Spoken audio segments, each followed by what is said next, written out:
57 सदस्य आहेत आणि छोटी इमारत आहे, त्याच्या संदर्भात प्रबोधन किती करावं हा प्रश्न येतोच. पण लोकांना अनेक गोष्टींची माहिती नसते आणि ती माहिती करून देणं ही माझी जबाबदारी असं मी समजतो. त्यामुळे सर्व चाळींमध्ये जाऊन आपले अधिकार काय आणि नेमके आपल्याला काय करता येईल, पुनर्विकास कसा करावा, काय करावा याविषयी जो नवीन कायदा म्हाडामध्ये अंतर्भूत करण्यात आलेला आहे त्या कायद्या संदर्भात मी थोडक्यात सांगणार आहे.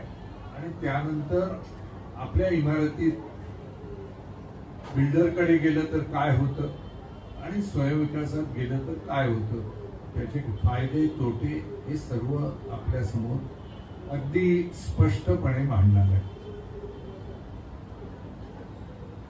पहिली गोष्ट तर 1986 साली म्हाडा कायद्यामध्ये एक नवीन कायदा आला. त्या कायद्याचं नाव चॅप्टर 8A 8A म्हाडा कायद्याप्रमाणे. चॅप्टर 8A काय म्हणते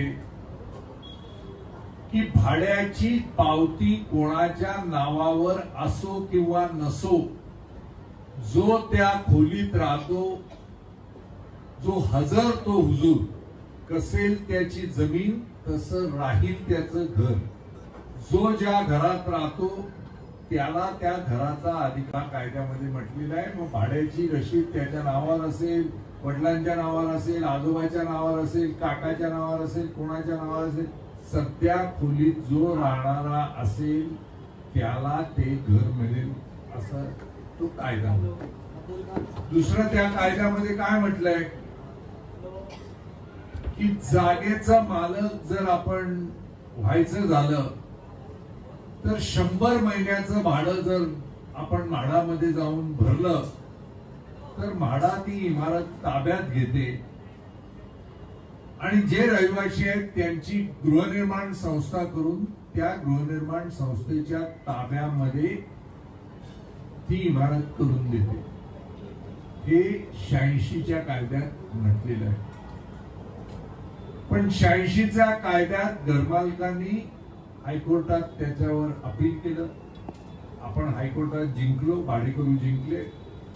ते सुप्रीम कोर्टात गेले. सुप्रीम कोर्टात 2 जज बेंच समोर गेले, तिथे त्यांची डाळ शिजली नाही. 3 जज बेंच समोर गेले, तिथे शिजली नाही. 5 जज बेंच समोर गेले, तिथेही त्यांना पाहिजे त्या पद्धतीचं यश आलं नाही. 7 जज बेंच समोर गेले, तिथेही त्यांना ज्या पद्धतीची अपेक्षा होती त्या पद्धतीचा निकाल आला नाही. शेवटी 9 जज बेंचच्या समोर गेले आणि काही 8 का 10 दिवसापूर्वी 9 जज बेंचच्या समोर त्याची सुनावणी झाली. मी स्वतः दिल्लीला होतो. 8 दिवस बसून भाडेकरूंच्या वतीनं ती सुनावणी होत होती आणि जस्टिस धनंजय चंद्रचूड यांच्या अध्यक्षतेखाली त्या 9 जजच्या बेंचच्या समोर सुनावणी झाली. त्याचा निकाल लागणार. हे सांगण्याचं कारण असं की हा कायदा 100 महिन्याच्या भाड्याचा कायदा अजून रद्द झालेला नाही. आता सुप्रीम कोर्टाने जर म्हटलं की हा कायदा रद्द करा तर मग आपल्याला नाविलाज आहे. पण आजपर्यंत 86 पासून आजपर्यंत 100 महिन्याच्या भाड्यात भाडेकरूंना मालकी हक्क द्यावा याच्यासाठी लढा आमचा कायम आहे आणि आजही तो लढा कायम आहे. आता तो निकाल, त्याचा आर्ग्युमेंट पूर्ण झालेला आहे. त्याचा निकाल जो काही येईल तो सगळ्यांनाच मान्य करावा लागेल. दरम्यानच्या काळात राज्य सरकारने म्हाडामध्ये आणखी एक कायदा आणला 79A 79A. आता त्या 79A मध्ये काय म्हणतंय की म्हाडाने नोटीस देणार, आधी घरमालकाला देणार आणि घरमालकाला सांगणार की तू 6 महिन्याच्या आत भाडेकरूंच्या संमतीनं प्रस्ताव सबमिट कर आणि तू प्रस्ताव सबमिट करशील तो प्रस्ताव आम्ही मान्य करू. भाडेकरूंना नवीन घरं तू बांधून द्यायची मालकी हक्क तत्व आहे. जर तू 6 महिन्यात प्रस्ताव दिला नाही तर तुझे अधिकार निघून जातात. आम्ही भाडेकरूंना प्रस्ताव देण्याचा अधिकार देतो. भाडेकरूंनी 6 महिन्याच्या आत प्रस्ताव द्यावा. भाडेकरूंनी जर 6 महिन्याच्या आत प्रस्ताव दिला नाही तर मग म्हाडा या जागेचा ताबा घेणार आणि मग म्हाडा त्या ठिकाणी इमारत बांधून भाडेकरूंना घर देईल. असा हा नवीन कायदा आहे. आता त्या कायद्याप्रमाणे आपल्या घरमालकाला 6 महिन्याची मुदत देऊन नोटीस दिली. घरमालकाने काही केलं नाही. आता आपल्या भाडेकरूंना नोटीस आलेली आहे की आपण 6 महिन्यामध्ये आपण प्रस्ताव सबमिट करायचा आहे. आता तो प्रस्ताव सबमिट करण्याचे 2 प्रकार असू शकतात. एक प्रकार असा की बिल्डराच्या आहारी आपण जायचं आणि बिल्डरला सांगायचं तूच आमचा मायबाप चल बाबा, आम्हाला जे मिळायचं ते तू आम्हाला दे, आम्हाला भाडं दे, आम्ही जाऊ, तू बिल्डिंग तोड, नवीन बिल्डिंग बांध, त्या नवीन बिल्डिंगमध्ये आम्हाला घर दे आणि जे कायद्यानं आमचं जे काय असेल ते आम्हाला दे, बाकीचा सगळा नफा तू घेऊन जा. हा एक प्रकार झाला. त्या प्रकारामध्ये बिल्डर आपल्याला 420 स्क्वेअर फीट देतो, म्हणजे द्यायलाच पाहिजे असं कायदा म्हणतो. आता आपण कॅल्क्युलेशन करू या स्क्रीनवर की बिल्डरनी आपल्याला 420 स्क्वेअर फीट दिले तर बिल्डरला विक्रीला किती एरिया मिळतो, तो विकून त्याला किती पैसे मिळतात, बांधकामाचे खर्च किती जातो, आपल्याला भाडं तो किती देतो, हे सगळं जाऊन त्याच्या ताब्यामध्ये आपण ही जी जागा देतो तर त्याला किती फायदा मिळतो हे आपण समजून घेऊ. याला पर्याय म्हणून दुसरा मार्ग आहे, त्याला म्हणतात स्वयंविकास. स्वयंविकासामध्ये बिल्डर नसतो. स्वयंविकासामध्ये या पूर्ण वास्तूची पुनर्विकास करण्याची जबाबदारी रहिवाशांनी घ्यायची असते आणि जे बिल्डर आपल्याला लुटून घेऊन जातो ते बिल्डरला न देताना ते सर्व पैसे सर्व लोकांमध्ये वाटून घेतले जातात. त्याला स्वयंविकास असं म्हणतात. आता मुंबईमध्ये अनेक ठिकाणी स्वयंविकास झालेले आहेत. मी केवळ 2 उदाहरणं देईन. अर्थात त्या 2 उदाहरणाप्रमाणे तुमचं होईल असं मी सांगत नाही, पण उदाहरण देणं म्हणजे लोकांना साधारणपणे अंदाज येतो.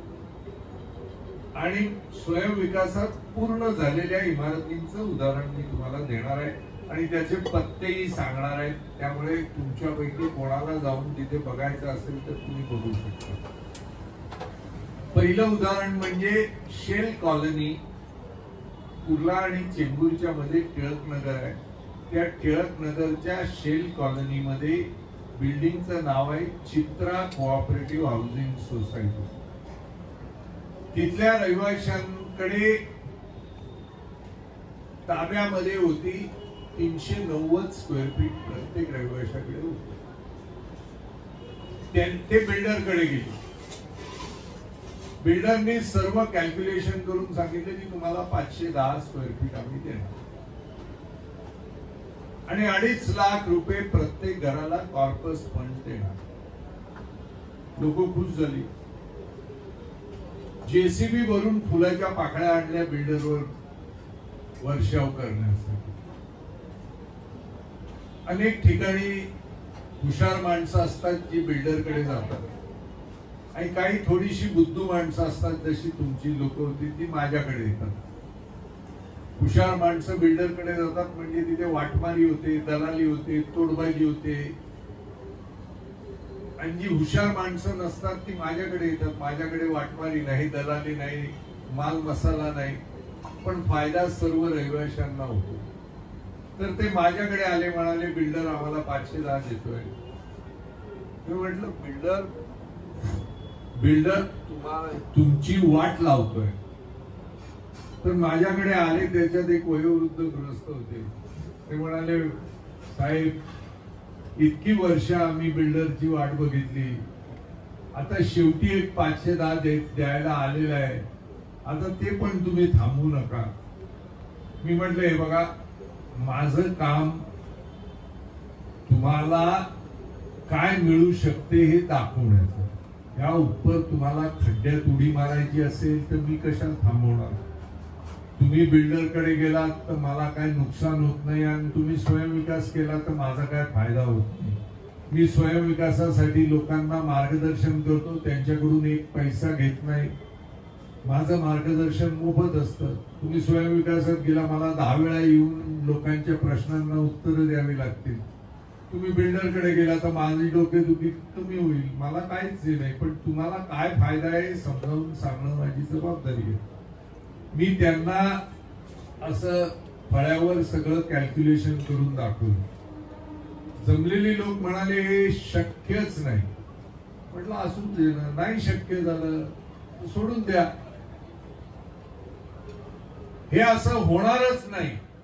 ठीक आहे, तुम्हाला वाटतं ना होणार नाही, प्लॅन मंजूर झाला तर होणार असं समजा, नाही झाला तर नाही असं समजा. आज ती बिल्डिंग चित्रा सोसायटी पाडून त्या ठिकाणी नवीन बिल्डिंग आलेली आहे. 390 स्क्वेअर फीट कार्पेट एरियाच्या ठिकाणी बिल्डरनी 510 देतो म्हणून सांगितलं. स्वयंविकासात किती मिळालं असेल त्यांना कोण सांगू शकेल का? ज्यांनी माझे व्हिडिओ बघितले असतील ते बोलू नका, कारण त्याच्यात मी सांगितलेलं आहे सगळे आकडे. पण ज्यांनी पाहिलेलं नाही ते सांगू शकता का? बिल्डरने 510 देऊ केले, स्वयंविकासात किती मिळालं असतं कोण सांगू शकेल का? एक आकडा तरी द्या. किती? 700. चांगला आकडा दिला. आणखी कोण आहे का? बोला ना ताई. किती? 800. वा, ताईंना 800 स्क्वेअर फीटचं घर पाहिजे. ताई आता सांगतो मी तुम्हाला, 1250 स्क्वेअर फीट प्रत्येक रहिवाशाला मिळालेलं आहे. आज ते त्यांच्या घरात आहे, तुम्ही जाऊन त्यांची घरं बघू शकता, तिथल्या रहिवाशांशी बोलू शकता, आणि चंद्रशेखर प्रभू खोटं बोलतो का खरं बोलतो ते सांगितलं. एवढंच नव्हे तर त्या 1200 मध्ये 2 फ्लॅट पाडून एक फ्लॅट ते भाड्यानं देतात, आणि दर महिन्याला 50,000 रुपये प्रत्येकाला भाडं मिळतं. म्हणजे मेंटेनन्स फ्री करून 50,000 रुपये पेन्शन दर महिन्याला सर्व रहिवाशांना मिळालेलं आहे. ही चित्रा सोसायटी आहे. इथून करी रोड वरून आपण जरी हार्बर लाईन घेतली, टिळक नगरला उतरलं, स्टेशन पासून जसं करी रोडच्या समोर तुमची बिल्डिंग आहे तसं स्टेशनच्या समोरच आहे, पायी जाऊ शकता. कृष्णकांत कदम नावाचे त्यांचे सेक्रेटरी आहेत, त्यांना भेटू शकता, ते तुम्हाला सगळं सांगतील. स्वयंविकास कसा केला, काय केला ते सगळं सांगतात. हे एक उदाहरण म्हणून दिलं. त्याचा अर्थ तुम्हाला 1250 मिळतील असं कृपा करून समजू नका, नाहीतर त्यांचं उदाहरण दिलं मग तुम्ही साहेब आम्हाला 1250 तुमची कॅल्क्युलेशन जे येईल त्याच्याप्रमाणे तुम्हाला मिळेल. पण बिल्डर देतो त्यापेक्षा निश्चित एक खोली जास्त मिळेल. आता दुसरं एक उदाहरण देतो. मुलुंडला मिठागरामध्ये जिथे कोण जात नाही, मोठे मोठे मच्छर आहेत. मुलुंड पूर्वेला मिठागर रोडवर पूर्वरंग नावाची सोसायटी आहे. त्यांच्याकडे 380 फूट. तिथे बिल्डर बोलतो 500च्या वर कायद्यानं देताच येत नाही. ते माझ्याकडे आले, असा कायदा आहे का? म्हटलं बाबा मला तर माहित नाही, बिल्डरकडे कायदा असेल तर कायदा मला दाखवू द्या, त्याला त्याच्याकडून कायदा घेऊन या. नाही, तो म्हणतो दाखवणार नाही. म्हटलं मग कायदा कसा आहे? आमच्याशी तो करार करायला तयार आहे, आम्हाला 500 देतो. म्हटलं तुम्हाला तो फसवतोय. तुम्ही स्वयंविकास करा, तुम्हाला जास्त मिळेल. मी कॅल्क्युलेशन करून सांगितले. आज त्यांची बिल्डिंग पूर्ण झालेली आहे. प्रत्येक घराला 1100 स्क्वेअर फीट मिळालेली आहे. 7-7 बेडरूमची घरं. जिथे 1 बेडरूम हॉल किचन जिम होतं तिथे ते राहिले. हा स्वयंविकासाचा. लोक म्हणतात चंद्रशेखर बाबू जादूगार आहे, तो काहीतरी करतो. मी काय जादूबिदू करत नाही. तुमच्या जमिनीत सोनं आहे, ते केवळ तुमचं सोनं बिल्डर तुम्हाला लुटून ते घेऊन जातोय. ते बिल्डरनी न लुटताना तुमचं सोनं तुम्हाला मिळावं म्हणून मी तुम्हाला कायदा समजावून सांगतो. एवढंच मी काम करतो, बाकी काहीच करत नाही. मी कोणतीच जादू करत नाही. मी कोणावर उपकार करत नाही. जे कायदा आहे जो मला कळतो तो लोकांना समजावून सांगतो की या कायद्यामुळे तुम्हाला इतकं मिळतं. बाकी कोणी सांगणार नाही. का नाही सांगणार? कारण बिल्डर कडून तोडबाजी होते, दलाली मिळते. जे कोण मोरक्या असतात त्यांचं आयुष्य त्याच्यातून सुखी होतं. बाकीच्यांचं काय होतं त्याचं त्यांना पडलेलं नाही. त्यामुळे आपल्याकडे मराठी माणसाचं नेहमी तुला 420 स्क्वेअर फीट मिळताना मग बाकी तो बिल्डर काय कमवतो त्याचं तुला काय देणं घेणं? जाऊ दे ना, त्याला काही कमवू द्या, आपलं मिळतंय ना जागा. हे असं सांगून आपल्याला तोंड आपली बंद करतात. का नाही? बिल्डरला काय मिळतंय मला का समजायला नको? ही जागा माझी आहे, या जागेत मी लहानाचा मोठा झालाय. माझ्या जागेवर मला लुटून बिल्डर किती घेऊन जातो हे मला कळायला नको. पण लोक ते विचारत नाही. असं विचारलं की लोकांना वाटतं की काहीतरी विद्रोह होतोय, कोणाच्या विरोधात काय बोलतो. कोणाच्या विरोधात नाही. आपण आपल्या हक्काचं मागतोय. जे आपल्या हक्काचं येतं तेवढंच आपण मागतोय, बाकी काही मागत नाही. बिल्डरला कुठे खंडणी मागून किंवा त्याला दमदाटी देऊन किंवा त्याला हे देऊन त्याच्याकडून बळजबरीनं पैसे घेत नाही. आपल्या जमिनीमध्ये जे पैसे मिळणार आहेत ते पैसे आमचे आहेत, ते आम्हाला मिळायला पाहिजे एवढेच. आणि ते बिल्डरनी द्यायला नको. घरमालकाला जे काही बिल्डर देऊ करणार होता ते पैसे आपण देऊ आपल्या प्रॉपर्टी मधून. आता आपल्या प्रॉपर्टी मध्ये काय काय मिळू शकतं हे आपण इथे कॅल्क्युलेशन मध्ये दाखवू. आता जमिनीचं क्षेत्रफळ आपलं किती आहे? 640 square metre. 740 square metre. 740 square metre. आता रेसिडेन्शियल टेनंट किती आहे? 53. जे भाड्याची रशीद असणार आहे ती एक खोली एक्स्ट्रा नका घेऊ. त्यांना वेगळं आहे. टेनंट ते बोलतात 53 आहेत ना. आणि 4 दुकानदार 53.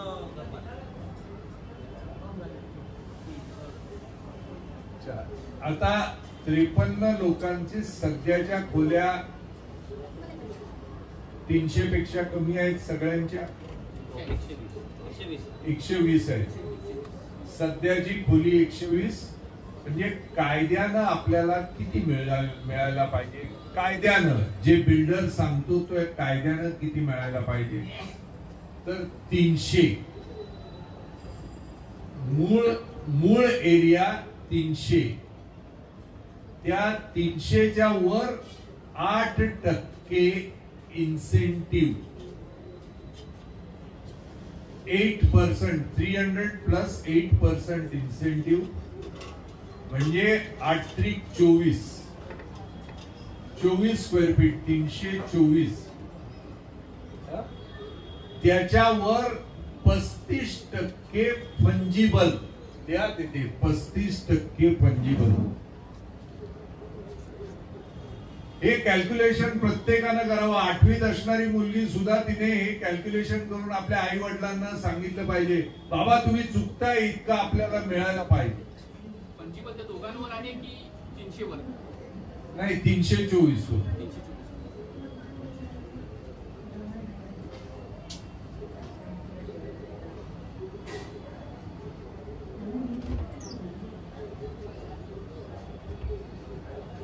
324 अधिक 105.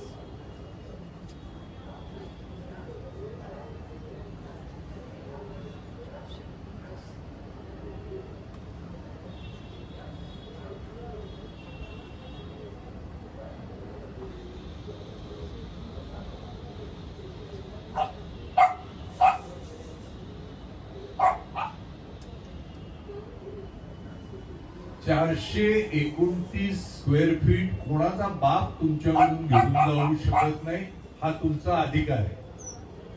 आता 429 गुणिले 53 हा कार्पेट एरिया आहे, हा बिल्टअप एरिया नाही.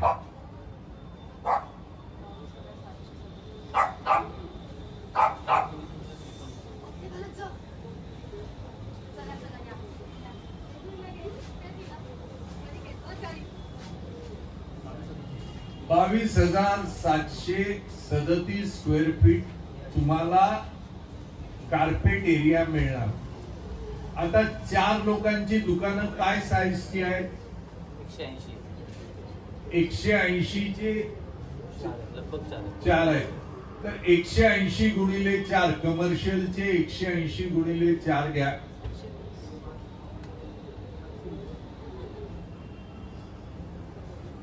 720 वर 35% फंजिबल घ्या.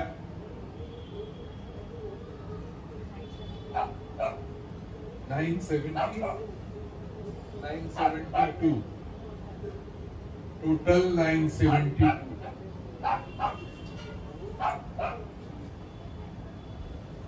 आता 22,737 अधिक 972 करा.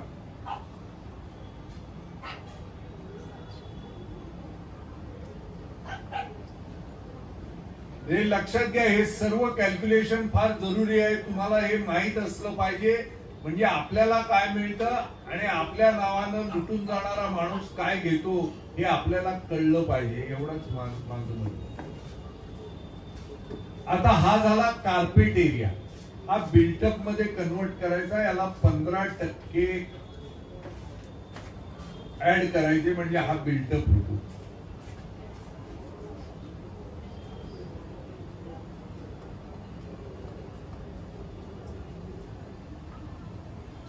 याच्या आधी कार्पेट एरिया लिहा 27,000. म्हणजे कार्पेट आणि बिल्टअप लोकांना क्लिअर कळलं पाहिजे. मोठी कधी छोटी कर.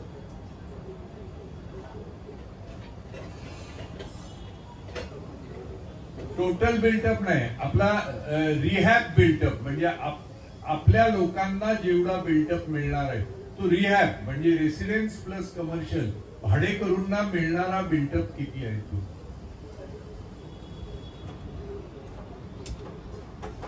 रिहॅब कार्पेट आणि रिहॅब बिल्टअप. आता या रिहॅब बिल्टअप वर विक्रीला याच्या 70% विक्रीला मिळतो. ऍक्च्युली या 2 बिल्डिंगी धरल्या समोरासमोर तर 90 सुद्धा मिळेल, पण आपण कमीत कमी घेऊ. याच्या 70% 27,265 च्या 70% 19,085 इतका सेलेबल एरिया बिल्डरला मिळतो.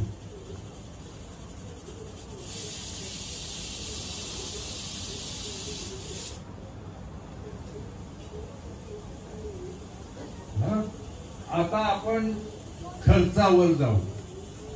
आता रिहॅब बिल्टअप आणि सेलेबल बिल्टअप ऍड केल्यावर टोटल बिल्टअप येईल.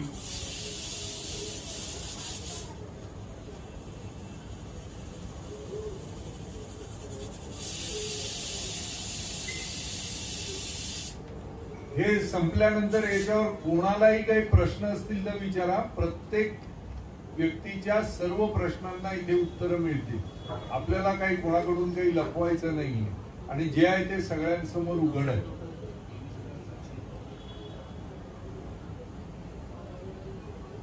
टोटल बिल्टअप हे आहे. आता याच्यावर लिफ्ट आणि स्टेअरकेस 10%.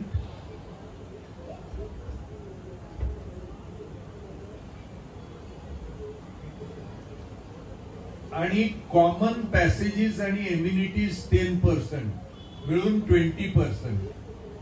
टोटल 20 ना. हा, त्याचं मेन्शन करा. लिफ्ट स्टेअरकेस 10%, कॉमन पॅसेजेस आणि एम्युनिटीज 10%, दोन्ही मिळून 20%. कॉमन पॅसेजेस आणि एम्युनिटीज म्हणजे सोसायटीचं ऑफिस, व्यायामशाळा, मुलांसाठी खेळण्याची जागा, जे काय तुम्हाला एम्युनिटी म्हणून पाहिजे असेल ते तुम्ही ठरवणार.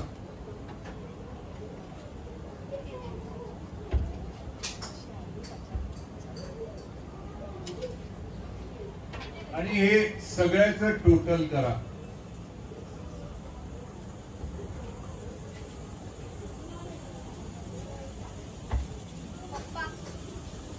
आता याच्यावर साधारणपणे कार पार्किंग आपण घेणार. कार पार्किंग स्पेस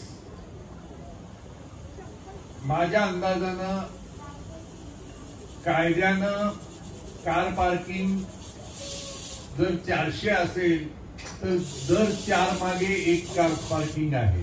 हा कायद्यानं आहे. आपण स्वयंविकासात जास्त देऊ शकतो तो भाग वेगळा, पण विक्रीचे जे 19,000 आहे त्यांना 30 कार पार्किंग मिळणार आणि आपल्या लोकांना 15 म्हणजे 45 नाही आणि बाहेरच्या व्हिजिटर्सना मिळून 55 कार पार्किंग घ्यायची आणि 300 square feet per car park into 55 car parking.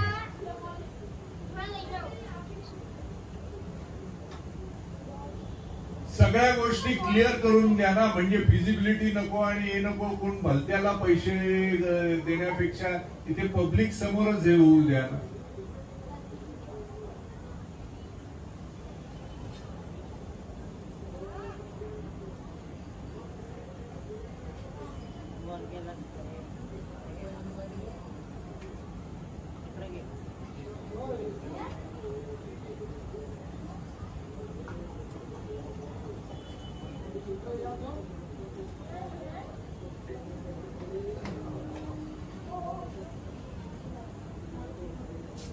आता open to sky car parking वेगळं आहे, हे कवर्ड कार पार्किंग सांगतोय. ओपन टू स्काय किती पण करू शकतो, त्याच्यावर काही बंधन नाही.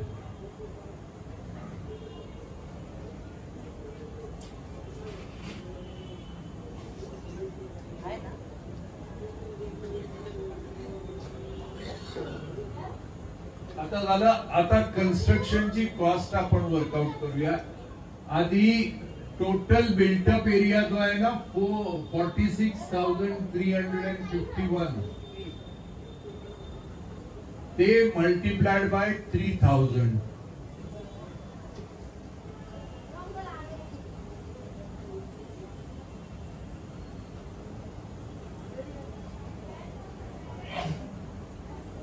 साधारणपणे 13 कोटीच्या आसपास येणार.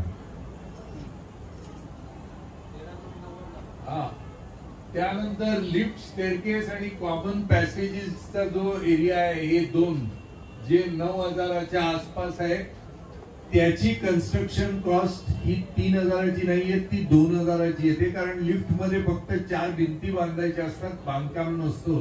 स्टेअरकेस मध्ये काय आपण मार्बल बिबल लावत नाही, स्टेअरकेस वर नॉर्मल टाइल्स लावतो, त्यामुळे त्याचे 2,000 निघा.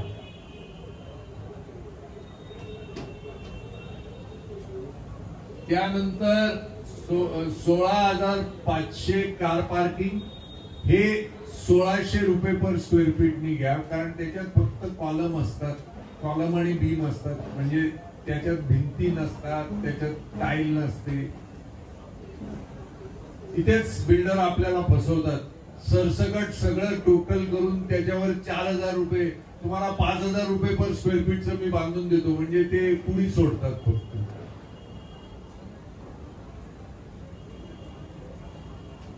त्यामुळे या सगळ्याची टोटल कन्स्ट्रक्शन कॉस्ट घ्या.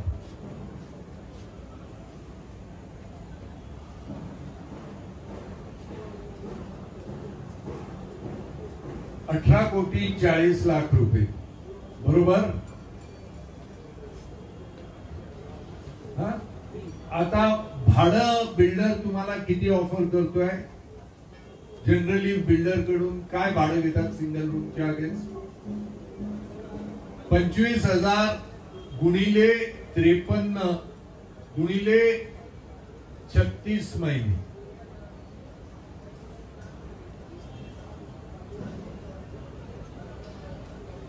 ₹25,000 गुणिले 53 गुणिले 36 महिने. 30 घेऊया ना एव्हरेज, कारण वाढत जाणार ना. 10% वाढत जाणार. नाही, आधी 25 घ्या ना, नंतर आपण मध्ये गॅप ठेवूया ना. हे स्वयंविकासात आपण वाढवून घेऊ ना. हे आता बिल्डर जे आपल्याला देतोय,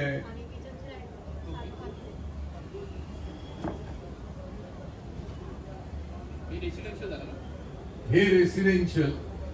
कमर्शियलला 4 जणांना किती भाडं द्यायचं असतं?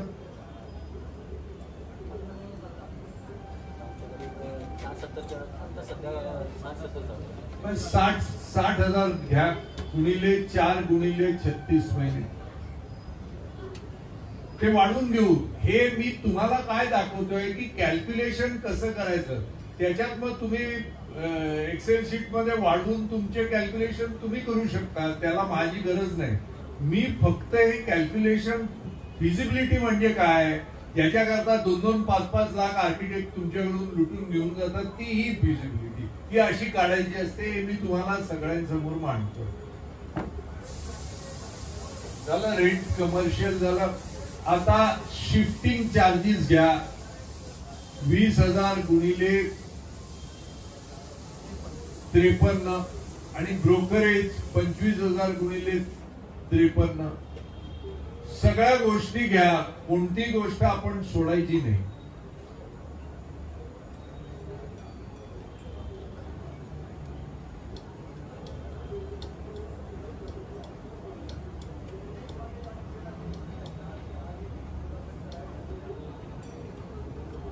झाले. आता आपलं rent, commercial rent, shifting charges आणि ब्रोकरेज याची टोटल करा. म्हणजे आपल्यावर किती खर्च येतो तो येतो.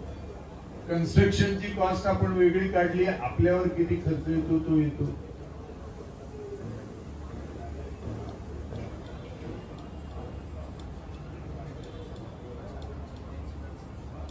म्हणजे टोटल प्रोजेक्टचा खर्च किती येतो तो बघा.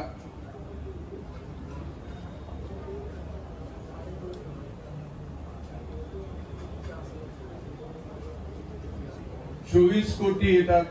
आता आर्किटेक्टची फी, डिपॉझिट, फंजिबल अमाऊंट या सगळ्यासाठी समजा 24 आहे, आपण 5.5 कोटी त्याच्यासाठी देऊ. तेवढे लागत नाही, पण एक एक्स्ट्रा हे देऊ. टोटल 30 कोटीचा आपला प्रोजेक्ट होतो. हे सगळे घ्या. आर्किटेक्टची फी, स्ट्रक्चरल इंजिनियरची फी, लायझॉन आर्किटेक्टची फी, अप्रुव्हलची फी, महानगरपालिकेला द्यायची स्क्रुटिनी फी, फायर ब्रिगेडचं डिपॉझिट, सगळ्या गोष्टी याच्यामध्ये आल्या. बाकी काही हे नाही. ते हे आता टोटल कॉस्ट किती होते? 30 कोटी. हा, आता हे लक्षात घ्या. आपला सेलेबल किती आहे त्याच्यावर या. वर आहे सेलेबल.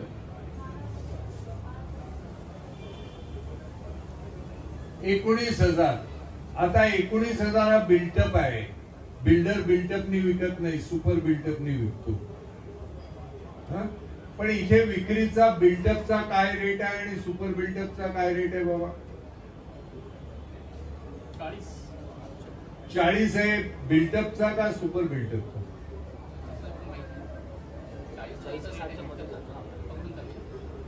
40 बिल्टअपचा धरायचा का सुपर बिल्टअपचा? माझ्या हिशेबानं 40 सुपर बिल्टअपचा आहे असा माझा अंदाज आहे.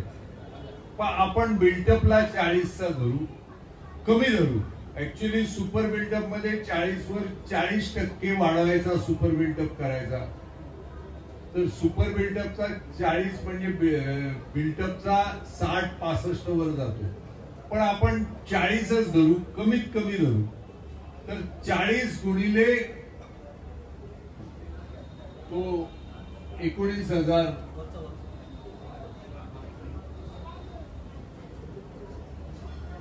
40,000 गुणिले किती येतात? आपला खर्च किती येतो? आपल्याला रेव्हेन्यू किती येतो? आपला टोटल रेव्हेन्यू 76 करोड. म्हणजे आपल्याला 420 घर स्क्वेअर फीटचं घर, आपण 420 नाही 440 धरलेलं आहे. 420 स्क्वेअर फीट बिल्डर देतो. त्यातून त्याला उत्पन्न किती, हे मी कमर्शियल वगैरे काय त्यांनी एक्स्ट्रा दुकानं काढली काय काढली त्याचं काही धरलेलं नाही. साधं याच्यात त्याला प्रॉफिट 46 कोटी. आता तो तुमचे 46 कोटी म्हणजे 53 लोकांपैकी 57 लोक भागिले 46 कोटी म्हणजे प्रत्येकाचे किती लुटून घेऊन जातो ते बघा जरा. 1-1 कोटी तुमचे तो लुटून जातोय आणि अजूनही तुमच्या डोक्यामध्ये बिल्डरची हवा भरलेली आहे कोणीतरी. आता पैसे तुमचे आहे. एखाद्याला आनंद होतो की मला मेरे को लुटिया तो लुटिया, बडा आदमी ने लुटिया. काय 1 कोटी अरे दिलं, लुटून घेऊन गेला तो माझा, त्याच्यात पण आनंद असतो की माझा लुटून घेऊन गेला कोणतरी. तुम्ही तुमचे 1 कोटी द्यायला तयार आहात कोणाला? आता हे झालं बिल्डरचं कॅल्क्युलेशन. आता स्वयंविकासाच्या कॅल्क्युलेशन. आता स्वयंविकासाच्या कन्स्ट्रक्शनची कॉस्ट तेवढीच असणार, कारण टोटल कन्स्ट्रक्शन बिल्डरला आणि आपल्याला काय वेगळी येत नाही. एक आहे स्वयंविकासाचा 13 सप्टेंबर 2019चा GR आहे. त्या GR प्रमाणे बिल्डर पेक्षा स्वयंविकासाला 10% अधिक FSI मिळतो असं GR म्हणतो. तो जर आपल्याला मिळाला तर आपल्याला 10% अधिक मिळेल. नाही म्हणजे टोटल एरिया किती आहे? नाही टोटल बिल्टअप एरिया 46. त्याच्यावर आपल्याला 6,400 मिळतील एक्स्ट्रा. आपण ते सध्या नको धरूया. आपण बिल्डरच्या इतकेच आपल्याला मिळाले तर आपलं काय होईल ते आपण कॅल्क्युलेट करूया. तर आपल्या कन्स्ट्रक्शनची कॉस्ट ही इतकीच राहणार, कारण आपण रेंट पण तेवढं ठेवणार, शिफ्टिंग पण तेवढं ठेवणार, ब्रोकरेज पण ठेवणार. आपली कॉस्ट ही समजा 30 कोटीच राहील. ठीक आहे. फक्त फरक काय पडेल की आपली कन्स्ट्रक्शन कॉस्ट 30 कोटी राहिली, पण आपण 429च्या ठिकाणी 525 स्क्वेअर फीट स्वतःला देऊ. त्यामुळे 525 गुणिले 53 एरिया आपण स्वतःला किती देणार आहोत ते बघा. म्हणजे एक खोली जास्त. 40,000 रुपये पर स्क्वेअर फीट मध्ये एक खोली 100 फुटाची म्हणजे 40 लाख रुपये प्रत्येकाला आपण जास्त देणार. बरोबर? मी काय म्हणतो ते लक्षात आलं तुम्हाला? तर 525 गुणिले 53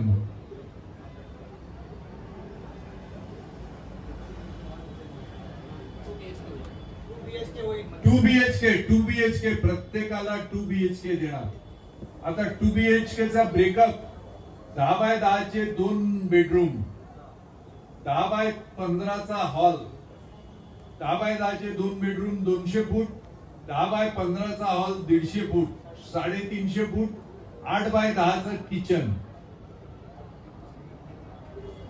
450 फूट आणि 3x3चा संडास, 3x5चा बाथरूम आणि बाकी पॅसेज. याच्यामध्ये आपण 2 बेडरूम बसवतो. शक्य झाल्यास 1 बेडरूम 10x12चा पण करू शकतो आणि शक्य झालं तर एक ऍडिशनल बाथरूम सुद्धा करू शकतो. किंवा जो 10x5चा बाथरूम आहे त्याच्यात एक कमोड पण टाकायचा आणि 3x3चा जो बाथरूम आहे त्याच्यात एक शॉवर पण टाकायचा गीझर लावून.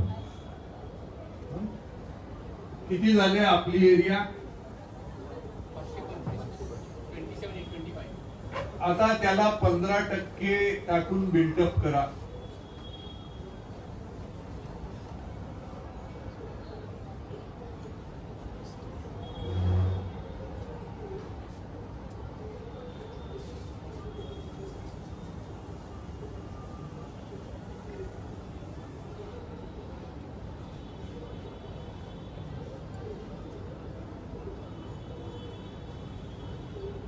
आणि त्याच्यावर कमर्शियलला मात्र आपल्याला जास्त देता येणार नाही.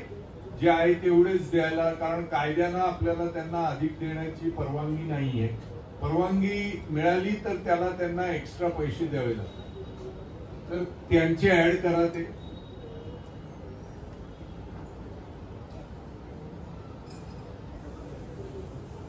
अरे एक मिनिट आपण जरा चुकीचं केलं. 525 आपण विदाऊट आपण फंजिबल इन्क्लूड केलेलं आहे 525 मध्ये. म्हणजे आपण फक्त 15% बिल्टअप ऍड केला त्याचा. आता त्यांचे कमर्शियलचे ऍड करा. जितके ऍक्च्युअल त्याच्यात बिल्डरच्या ह्याच्यामध्ये होते तितकेच याला ऍड करा. बिल्टअप ऍड करू ना. हा, कमर्शियलचा बिल्टअप.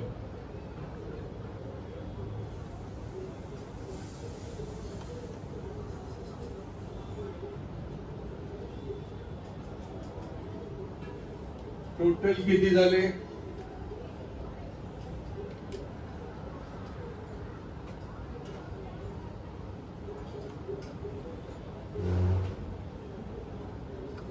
आता टोटल बिल्टअप 46,351 मधून हे 33,000 काढा. ही सेल्फ डेव्हलपमेंटची 2 बेडरूम, प्रत्येकाला 2 बेडरूम, हॉल, किचन.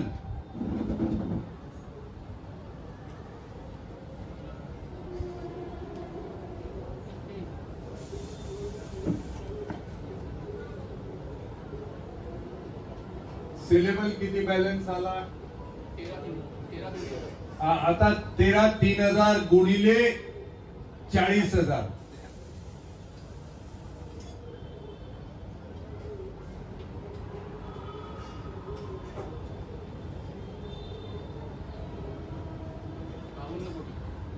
$52 कोटी. म्हणजे आपले 30 कोटी त्यातून गेले, सर्व खर्च गेला. तरी पण आपल्याला 53 पैकी 30 कोटी आपल्या खर्च जरी गेला तरी आपल्याला 22 कोटी उरतात. मालकाला किती द्यायचे ते त्यातून आपण देऊ शकतो. आणि उरलेले पैसे जरी मालक किती मागतोय, नाही, म्हाडाच्या रूल प्रमाणे 25% of the ready reckoner land price, म्हणजे तो 3 कोटीच्या वर येत नाही.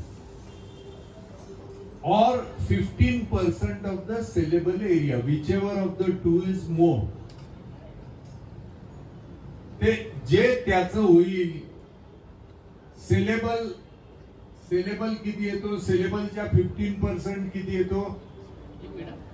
आता लक्षात आलं लोकांना की बिल्डरकडे गेल्यानं फायदा होतो का तोटा, हे सगळ्यांच्या लक्षात आलं का? हा, काय म्हणतात 40 ही आली प्रॉफिट 23 करोडचा. आता 23 करोड पैकी ओरिजिनल सेलेबल एरिया 19,000 होताना त्याच्या 15% किती होतात? 3,000.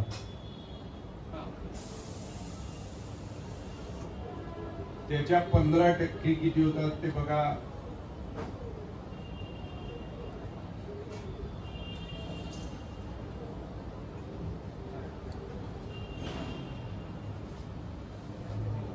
2800 काहीतरी होतात, गुणिले 4000 म्हणजे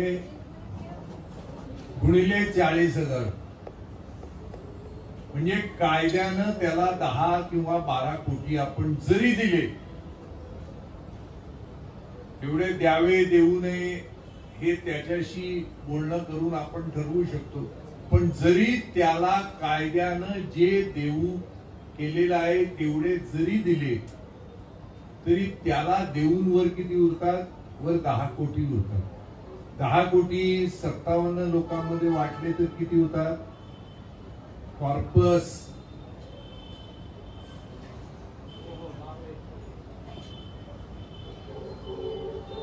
2 बेडरूम घेऊन म्हणतोय मी हे सगळं.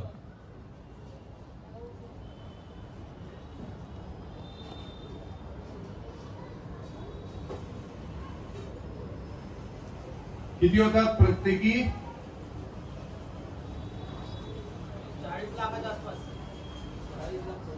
40 लाख सोडून द्या, 20-25 तरी मिळतील, 15 तरी मिळतील, जे बँकेत ठेवून त्याच्या व्याजातून कायमचे मेंटेनन्स फ्री निघून जाईल. 2 बेडरूमचं घर, काळजी करायची नाही. भाडं वाढलं किंवा काय झालं, प्रॉपर्टी टॅक्स वाढला, आपल्याकडे पैसे आहेत, हे करता येईल. 20,55,000. 20,55,000. 20 नाही मिळाले, 15 मिळाले, समजा 15 नाही मिळाले, 10 मिळाले तरी बिल्डर देतो त्यापेक्षा तरी जास्त मिळतंय. 2 बेडरूमचं घर मिळतंय. अहो प्रॉपर्टी तुमची कितीची होते, बिल्डर देतो ते 1 बेडरूमच्या याला. शेवटी चाळीतल्या रिडेव्हलपमेंटचं घर वेगळं आणि 2 बेडरूमचा पॉश घर वेगळं. त्याला त्याची किंमत किती होते? 2.5 करोड. मग 50 लाखांनी जास्त. मग 50 ते 60 लाखाची तुमची व्हॅल्यू वाढते आणि वर हातामध्ये 10-15 लाख मिळतात. हे बिल्डर डेव्हलपमेंट आणि सेल्फ डेव्हलपमेंटचा फरक आहे. आता याच्या पुढे मी काय सांगणार? आता 10 लाख तुम्ही रुपये प्रत्येकाला, म्हणजे प्रत्येक पेमेंटसाठी येऊ शकतात. येऊ असं ना? शकतो. हो 20 लाख. नाही, उद्या काय नवीन कायदे आले, आपला खर्च वाढला, आपला 3,000च्या ठिकाणी 3,25,000 रुपये पर स्क्वेअर फीट झाला, 3,500 रुपये स्क्वेअर फीट झाला. टाटाचं टॉर्च स्टील थोडं आपण महागातलं विकत घेतलं. खिडक्या लावताना आपल्याला आणखी पॉश खिडक्या पाहिजे, त्याच्यावर थोडा खर्च केला.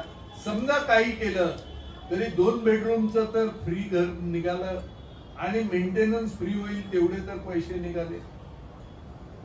आता याच्यापेक्षा काय पाहिजे? बिल्डरची गुलामी पाहिजे का दलाली पाहिजे का तोडबाजी पाहिजे? काही लोकांना बिल्डर मॅनेज करणार, तोडबाजी करणार, पैसे देणार, सांगणार तू कशाला यांच्या बरोबर जातोय. त्यांना जाऊ द्या ना, कायद्यानं त्यांना काय 420 मिनिट आहेत, ते 420 देऊ आपण, बाकी काय. बांधकामामध्ये स्वयंविकासामध्ये बिल्डर पेक्षा उत्तम प्लॅन आपण करू शकतो, कारण आपण आपला आर्किटेक्ट नेमून आपल्याला पाहिजे तसा प्लॅन तयार करून देऊ शकतो. बिल्डर देतो त्यापेक्षा उत्तम क्वालिटीचं बांधकाम देऊ शकतो, कारण आपल्याला पाहिजे तसा कॉन्ट्रॅक्टर आपण नेमू शकतो. बिल्डर कधीच वेळेवर बांधकाम करत नाही, आपण वेळेवर बांधकाम करून घेतो. बिल्डर उद्या हटला आणि भाडी आपली बंद केली, आपलं भाडं आपण स्वतःच देणार आहोत, त्यामुळे भाड्याचा काही आपल्याला तसा प्रश्न नाहीये. या सगळ्या गोष्टी आपल्याला करणं शक्य आहे. स्वयंविकासाकरता पैशाची आवश्यकता असेल तर मुंबई जिल्हा मध्यवर्ती bank, Maharashtra state cooperative bank, Thane जिल्हा मध्यवर्ती बँक, रायगड जिल्हा मध्यवर्ती bank, state bank of India कोणाकडूनही आपण कर्ज घेऊ शकतो. आणि ते कर्ज कशासाठी? आपलं 30 कोटी वर कर्ज घ्यायचा नाही. आपल्याला कर्ज फक्त प्लॅन सबमिट करून अप्रुव्हल होण्यासाठी जे पैसे लागतात, म्हणजे 50 लाख किंवा 1 कोटी त्याचंच कर्ज पाहिजे. एकदा प्लॅन मंजूर झाला की आपण बुकिंग घेऊ शकतो. आपण जशी बुकिंग येईल त्या पैशातून आपलं भाडं आपल्याला मिळायचं. पूर्ण बुकिंग आपल्याकडे, जे आपल्याला विक्रीचे जर 13,000 फूट आहे तर आपण पूर्ण विकायचे नाही, 6,000 फुटाचे बुकिंग घ्यायचं, कमी दरामध्ये बुकिंग घ्यायचं, कारण ऍडव्हान्स मध्ये घेणारा माणूस कमी दरामध्ये देतो. आणि नंतरच 2 वर्षानंतर बुकिंग ते 45, 50, 60 कधी पण आपण विकू शकतो. त्यामुळे कमी दरानं बुकिंग घ्यायचं की जेणेकरून आपले 3 वर्षाचं भाडं आधी निघाल्याशिवाय कोणी घरातून बाहेर जायचं नाही. आपण निघालो म्हणजे 3 ते 4 वर्षाचं बुकिंग आपल्याकडे तेवढे पैसे आपल्या नावावर बँकेत पाहिजे आणि बँकेचं कर्ज आपल्या नावानं मंजूर व्हायला पाहिजे. सुरुवातीचा खर्च 1 करोड पर्यंत माझ्या अंदाजात 60-70 लाखापर्यंत असतो किंवा कमी असेल. अप्रुव्हल फक्त आयओडीचा प्लॅन अप्रुव्हल एनओसी म्हाडाकडून घ्यायची आणि महानगरपालिकेकडून प्लॅन अप्रुव्हल करून घ्यायचे एवढंच. एकदा अप्रुव्हल झालं की रेरामध्ये रजिस्ट्रेशन करून बाहेरच्या लोकांकडून आपण बुकिंग घ्यायला सुरुवात करायची.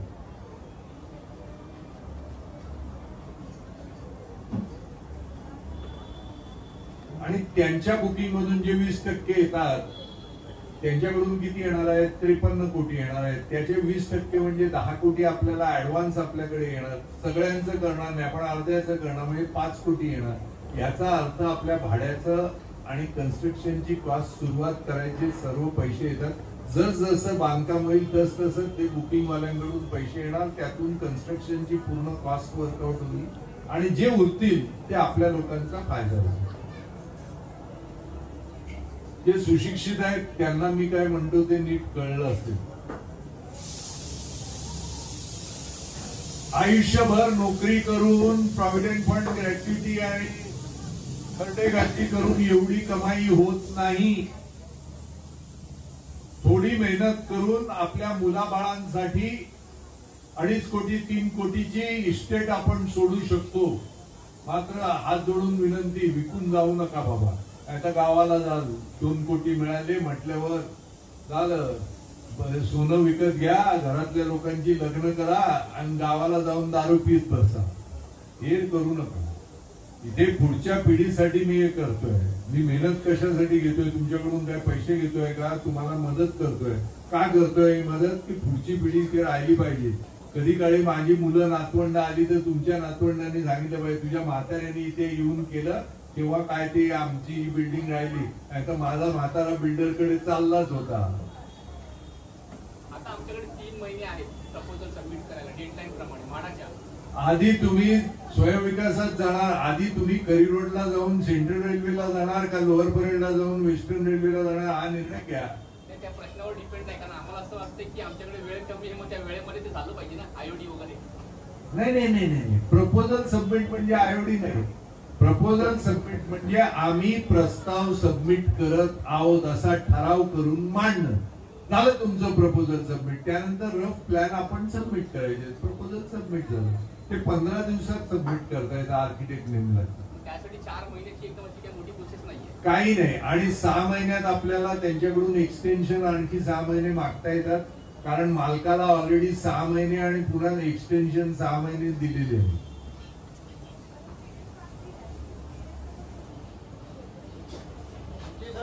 आता जे आपल्याकडे उरले त्या 3 महिन्यामध्ये जर आपण डेव्हलपमेंट करतोय हे जर प्रपोजल जरी आपण त्यांना तिथे सबमिट केलं बस तेवढंच सबमिट करायचं की आम्ही निर्णय घेतलेला आहे 79A खाली आम्ही भाडेकरू मिळून डेव्हलपमेंट करण्याचा निर्णय घेतलेला आहे.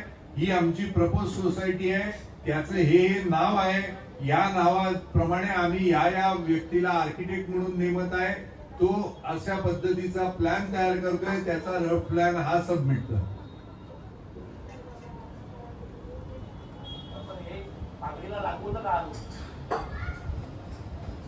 हा फक्त पागडीचाच रूल आहे. काही भाडेकरूला एकही पैसा त्याच्या खिशातून काढण्याची आवश्यकता नाही.